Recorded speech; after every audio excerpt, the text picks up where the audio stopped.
Tippy time with Damies, Top Cat here and welcome back to the channel. A few weeks ago we were meant to have received a 20% melee damage buff to our Glaives in patch 8.0.5. I'm not sure if Bungie just completely forgot about it, they had an extended lunch break maybe, but it did go through this week in patch 8.0.5.2. I made a Glaive build a few weeks back if you're looking for one, so make sure to check that out if Glaives are your jam. The numbers will be a little bit out of date, so I wanted to quickly break them down again, give you some options, some tips and compare. Our old base melee damage done 11,822. It now correctly does 14k 186. Our Titans, Warlocks and Hunters now all have Synthoceps incorporated in those class items. This doubles our damage to 28,000 when we are surrounded. The damage perk you want is close to melee. This is a 30% buff for close to 37,000 per hit and can last the entire damage phase. The Winter's Bite is going to be our best option. Its base damage is 21,279.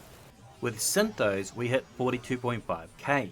Our Warlock can also pair that with a 5% Transcendence buff alongside Radiant from the Song of Flame Super. This puts it at 55,856.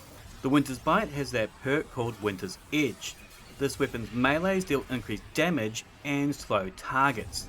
This allows us to pump out 2.6 million damage. Our Glaives compared to other types of weapons make up for their low damage numbers by the level of consistent attacks. No other weapons can match them. On Prismatic we're running Facet of Ruin. It increases the size and damage of Shatter and the area of effect of our ignitions.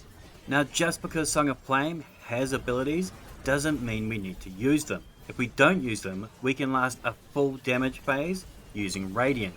We are more resistant to incoming damage and our kinetic weapon Scorch.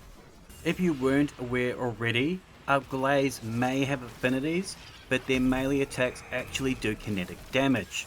Even though this is the case, they still don't take kinetic surges. For a legendary option, any Glaive with close to melee will work. Most of them these days do have this.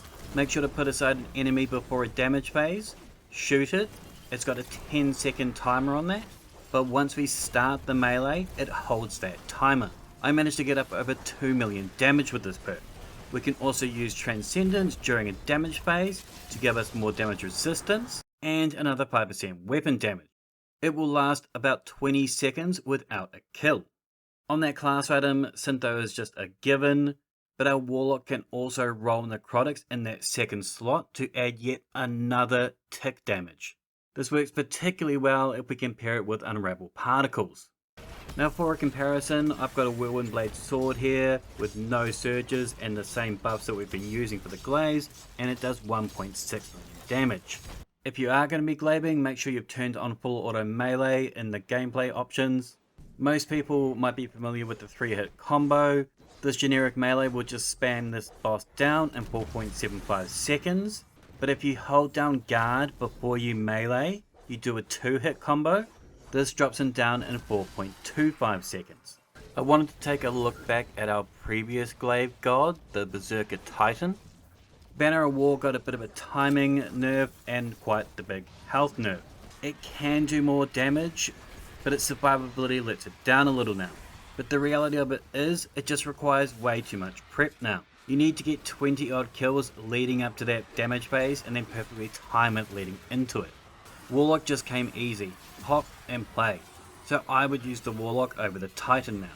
With the tether, I can push this Warlock's combo out over 3 million damage without any surge mobs. I love me a good Glaive build as I really don't have to worry about ammo with them. They are already great for air clear, but now we can take down those chunkier targets too. If you're looking for a good Glaive build, make sure to click here.